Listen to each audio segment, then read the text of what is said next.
Frères et sœurs de l'émission, le royaume de Dieu est proche. Le royaume de Dieu est proche. Il faudrait que nous nous préparions pour pouvoir y aller. Et le royaume de Dieu est dans les cieux. Et nous devons tout faire pour quitter cette terre et aller dans les cieux. Alors le thème d'aujourd'hui, c'est l'Éternel est mon berger.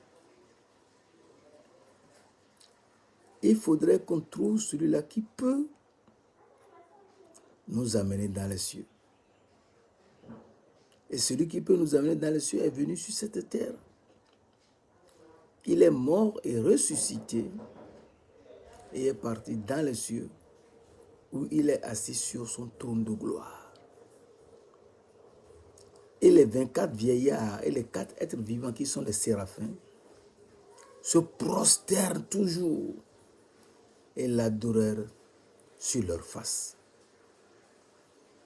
Il faudrait que nous apprenions aussi à connaître qui est l'Éternel, notre berger. L'Éternel est mon berger est un thème très important et ce matin nous voulons seulement d'abord étudier l'Éternel. Qui est l'Éternel? L'Éternel, comme le dit clairement, nous voyons que l'Éternel, c'est lui qui existait avant le commencement et qui a tout créé. C'est lui qui existait avant le commencement, lui donc la parole. Jean verset 1 nous dit, au commencement était la parole. Et la parole était avec Dieu. Et la parole était Dieu. Nous comprenons très bien que la parole est l'Éternel. Et l'Éternel a créé quelqu'un. Et ce quelqu'un qu'il a créé, il faudrait qu'on suive sa parole afin de nous définir clairement. Et l'Éternel, c'est lui qui a créé moi la sagesse, la première de ses œuvres. Proverbe 8, verset 22-23, l'Éternel m'a créé la première de ses œuvres, avant ses œuvres les plus anciennes. Verset 23, j'ai été établi depuis l'éternité, dès le commencement, avant l'origine de la terre. Il n'y avait même pas encore la terre. Et c'est en ce temps que l'Éternel a créé. Donc Dieu n'avait pas encore créé les cieux et la terre. Et c'est en ce temps qu'il a créé quelqu'un. Et la parole montre ce quelqu'un. Proverbe 8, verset 12. Moi, la sagesse, j'ai pour demeure le discernement. D'où, moi, la sagesse est justement celle que l'Éternel a créée, la première de ses œuvres, avant ses œuvres les plus anciennes. La sagesse a été établie depuis l'éternité, l'éternité passée. Dès le commencement, avant l'origine de la terre. Alors nous comprenons que l'Éternel qui a créé, c'est qui l'Éternel? Puisque depuis ce temps, avant même le commencement, il était. C'est lui, la parole. Et nous voyons que l'Éternel, en réalité, c'est lui Dieu. Alors Jérémie nous le montre. Jérémie 10, verset 10 nous dit, l'Éternel est Dieu en vérité. Voilà, c'est ça qui est clair. En vérité, même si tu te trompes, il faut savoir que l'Éternel est Dieu en vérité. C'est un Dieu vivant et un roi éternel. Il est un Dieu vivant pour nous montrer quelque chose de très important. Et c'est à ce niveau qu'il faut que tout se situe. Il est un Dieu vivant et un roi éternel. Il est un roi éternel. Oui, il est le roi éternel. Et ce roi éternel existe dès l'éternité. Alors nous lisons rapidement dans Psaume 103, qui est un psaume très important. Psaume 103, verset 18-19. Psaume 103, verset 19. L'Éternel a établi son trône dans les cieux, et son règne domine sur toutes choses. L'Éternel a établi son trône dans les cieux, et son règne domine sur toutes choses. Alors il faudrait qu'on se situe et savoir que l'Éternel, c'est lui qui est le roi éternel. Et il est Dieu. Alors à partir de là, c'est lui le Seigneur Dieu de gloire. C'est lui l'Éternel, le Seigneur. Oui, c'est lui le Seigneur. Alors nous lisons dans Psaume 68, verset 21. Psaume 68, verset 21 nous dit, Dieu est pour nous le Dieu des délivrances. Dieu est pour nous le Dieu de délivrance. Et l'Éternel, le Seigneur, peut nous garantir de la mort. Donc le Seigneur, c'est l'Éternel. Le Seigneur, c'est l'Éternel. Et c'est lui qui nous garantit de la mort. À partir de là, nous nous situons clairement et nous savons que c'est lui qui nous guide. Il est le roi. Il est l'Éternel des armées. L'Éternel, c'est l'Éternel des armées. Et il est le Seigneur. Alors, dans Ésaïe, nous voyons sa définition, comment il se définit pour nous dans la Bible. On choisit certains passages seulement, on ne peut pas tout voir. Il nous dit, dans Ésaïe 6, verset 1, l'année de la mort du roi Osias, je vis le Seigneur assis sur un trône très élevé, et les pans de sa robe remplissaient le temple. Si le Seigneur est assis sur un trône très élevé, le Seigneur est le roi. Verset 3. Les séraphins, qui sont des anges à 6 ailes, s'écriaient l'un à l'autre, Saint, Saint, Saint est l'Éternel des armées. Donc, l'Éternel des armées seul est saint, saint et saint. Toute la terre est remplie de sa gloire. Donc, le Seigneur assis sur un trône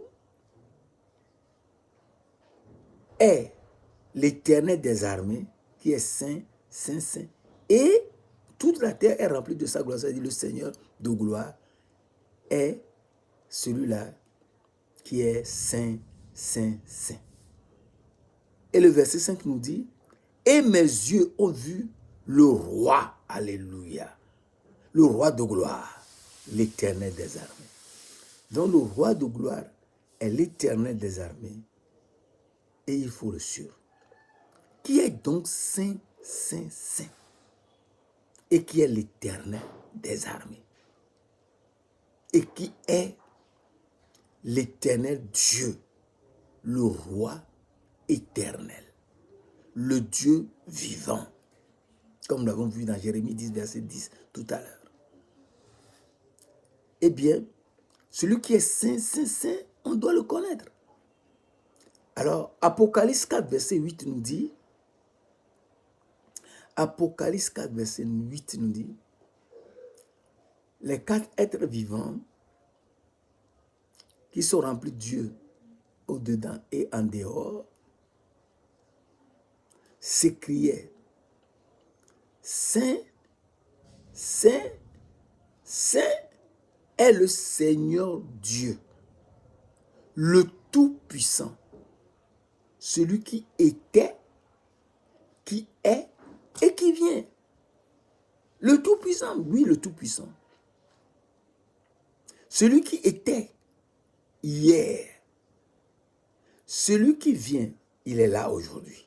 Il va venir encore. Celui qui était, celui qui est et qui vient. Il est là aujourd'hui et il viendra encore sur cette terre. Qui est celui-là qui était hier, qui est là aujourd'hui et qui vient éternellement? Si on le connaît, on connaît bien l'Éternel qui est Dieu et qui est l'Éternel des armées, qui est le roi de gloire, le Seigneur de gloire et qui est saint, saint, saint. Alors, la parole de Dieu nous montre dans Hébreux 13, verset 8, Hébreux 13, verset 8, Jésus-Christ est le même hier, était, aujourd'hui est et éternellement qui vient. Donc c'est Jésus-Christ qui est l'Éternel, Dieu et le roi éternel. C'est lui seul. Il n'y a personne d'autre. Il est le seul Dieu, immortel, invisible. 1 Timothée 1, verset 17 nous dit, au roi des siècles, c'est lui le roi des siècles, de tous les siècles, immortel, il ne meurt jamais. C'est lui-même qui a tout créé. Comment peut-il mourir? S'il meurt, c'est pour un but. C'est pour nous sauver. Il est mort, il nous a sauvés. Tous ceux qui étaient en prison parce qu'ils étaient revêtus de peau d'animaux terrestres, descendants d'Adam et Ève, il les a sortis des ténèbres de la prison où ils étaient et les a fait conduire dans les cieux. Et c'est très important. Tu te vois dans 1 Pierre 3, verset 17-18. Donc, nous voyons que Jésus-Christ est le même hier, aujourd'hui et éternellement. Donc, Jésus-Christ est le Seigneur Dieu, le Tout-Puissant qui était, qui est et qui vient. Donc, si c'est lui le Tout-Puissant, donc c'est lui l'alpha et l'oméga. Oui, c'est lui l'alpha et l'oméga. Et c'est très important. C'est lui l'alpha et l'oméga. Il est le commencement et la fin. Il n'y a personne d'autre. Il est le commencement et la fin. Et c'est ce qu'il nous montre très bien dans 1 Timothée 1, verset 17 que nous venons de lire tout à l'heure. Au roi des siècles, immortel, il ne meurt jamais, invisible, seul Dieu, c'est le seul Dieu, il n'y en a pas d'autre. Seul Dieu, soit honneur et gloire au siècle des siècles.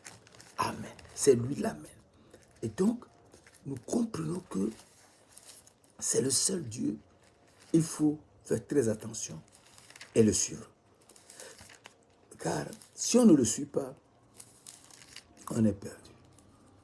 Le seul Dieu. Alors nous lisons dans 1 Corinthiens 8, verset 6. Néanmoins, pour nous, il n'y a qu'un seul Dieu, le Père. Donc, c'est Jésus-Christ qui est le Père. Néanmoins, pour nous, il n'y a qu'un seul Dieu, le Père. C'est lui l'Éternel, l'Éternel des armées, le roi de gloire, le Seigneur de gloire, le Tout-Puissant, qui était, qui est et qui vient, qui est saint, saint, saint. C'est Jésus-Christ. Alors nous voyons dans 1 Corinthiens 8, verset 6, néanmoins pour nous, il n'y a qu'un seul Dieu, le Père, de qui viennent toutes choses et pour qui nous sommes. Et un seul Seigneur, Jésus-Christ, par qui sont toutes choses et par qui nous sommes. Alors nous comprenons que c'est Jésus-Christ seul qui est l'Éternel, qui est Dieu, qui est le roi éternel. Et il nous aime d'un amour éternel. C'est pourquoi il est venu nous chercher. Alors, nous lisons rapidement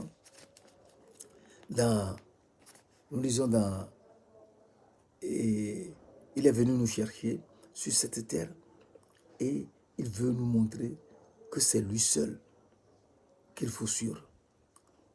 Éphésiens 4, verset 4, nous dit, Éphésiens 4, verset 4, qui est un verset très important que nous ne devons pas oublier. Éphésiens 4, verset 4, il nous dit, il y a un seul corps et un seul esprit. Comme vous avez été appelés à une seule espérance par votre vocation. Un seul corps et un seul esprit. Il y a un seul Seigneur Jésus-Christ, une seule foi et un seul baptême. Un seul Dieu le Père de tous, qui est au-dessus de tous, parmi tous et en tous. Alors, à partir de là, nous faisons très attention et nous le suivons. Très attention et nous le suivons. Car ce n'est que lui seul qui peut nous conduire dans les cieux. C'est lui l'Éternel. Alors, nous comprenons que il est l'Éternel des armées. C'est lui le roi de gloire. Psaume 24, verset 10 nous dit, qui est ce roi de gloire? L'Éternel des armées, voilà le roi de gloire. Donc, Jésus-Christ est le roi de gloire. Il est l'Éternel des armées. Et qu'est-ce qu'il veut en réalité en se définissant ainsi? Si nous le savons, nous le suivons. Tranquillement. Alors il nous le montre. Dans Ésaïe 54, verset 5. C'est très important. Ésaïe 54, verset 5. Car ton Créateur est ton époux. L'Éternel des armées est son nom. Ah! Donc c'est Jésus-Christ qui est notre Créateur. Oui, c'est lui notre Créateur. Il y a un seul Dieu. C'est le Dieu seul qui a créé. C'est lui l'Éternel qui a créé tout. Tout. On peut voir ça dans Colossiens 1, verset 16, 17. Il n'y a pas de problème pour ça. Mais il a tout créé. Ah bon? Oui, c'est lui. Car ton Créateur est ton époux. Donc c'est notre époux. L'Éternel des armées est son nom. Donc notre époux qui est l'Éternel est venu jusqu'à nous sur cette terre pour chercher son épouse, la transformer afin qu'elle quitte ce corps d'Adam et Ève et qu'elle revête un autre vêtement et soit prête pour les cieux. Mes frères, mes sœurs, C'est très important de le savoir. Il est venu pour ça. Car Adam et Ève, dans Genèse 3, verset 20-21, nous dit, Genèse 3, verset 20-21, Adam, Genèse 3, verset 21, nous lisons rapidement, sans erreur. Adam donna à sa femme le nom d'Ève. Nous lisons rapidement. Adam donna à sa femme le nom d'Ève, car elle était la mère de tous les vivants. Verset 21. L'Éternel Dieu fit à Adam et à sa femme des habits de peau et il les a revêtis. Alors, Adam et Ève étaient revêtus d'habits de peau. De peau de quoi? De peau d'animaux. C'est ça. Puisque dans Genèse 2, verset 19, la parole de Dieu nous dit, verset 20, et 19, 20, on peut même... La parole de Dieu nous dit, l'Éternel Dieu formant de la terre tous les animaux des champs et tous les oiseaux du ciel, et les fit venir vers l'homme pour voir comment il les appellerait, et afin que tout être portât le nom que lui donnerait l'homme. Donc c'est l'homme qui a donné des noms aux animaux. Et lorsqu'il a perdu les yeux, en mangeant l'arbre de la connaissance du bien et du mal que le Seigneur lui avait interdit de manger, et que Satan, le diable, le serpent, lui a conseillé de manger, eh bien, il a perdu les yeux de l'âme. Et les yeux de l'âme étant perdus, ses habits étaient perdus, et elle était lépreuse, la femme était lépreuse. Dieu, dans sa gloire, dans sa miséricorde, a recaché la femme dans la côte de Adam et Ève. L'Éternel Dieu, qui est le Tout-Puissant, qui est Jésus-Christ, le Père éternel, notre Créateur. Parce que nous sommes son épouse, il nous a recachés dans la côte d'Adam et Ève, qui sont revêtus de peau d'animaux terrestres. À partir de là, il va enlever ce revêtement de peau d'animaux que nous avions et nous nous comportons sur la terre comme des animaux, et il va nous revêtir du corps de Jésus-Christ. Romains 13, verset 14 nous dit, et c'est très important, Romains 13, verset 14, et c'est un verset que nous aimons ignorer, mais il ne faut pas l'ignorer. Romains 13, verset 14 nous dit, rapidement, mais revêtez-vous du Seigneur Jésus-Christ et n'ayez pas soin de la chair pour en satisfaire les convoitises. Donc, il faudrait qu'on soit revêtu du Seigneur Jésus-Christ. Et c'est là l'Éternel devient notre berger. Si on n'est pas revêtu, on ne peut rien comprendre. Il est notre berger. Et nous sommes d'abord des brebis. Nous sommes d'abord des brebis. Et c'est lui qui nous conduit. Dans Ésaïe 40, verset 11, la parole de Dieu nous dit, Ésaïe 40, verset 11, comme un berger, l'Éternel est mon berger, c'est ça. Comme un berger, il paîtra son troupeau. Il conduira les brebis qui allaitent. Donc, en un premier temps, nous sommes des brebis. Et le berger nous conduit en nous allaitant. Et donc, il nous conduit, nous sommes dans le pays où coule le lait et ensuite le miel. Donc, en un premier temps, nous sommes au lait des brebis. Et en un second temps, nous serons au miel et nous serons des agneaux, comme lui-même. Et à partir de ça, nous savons qu'il est vraiment notre berger.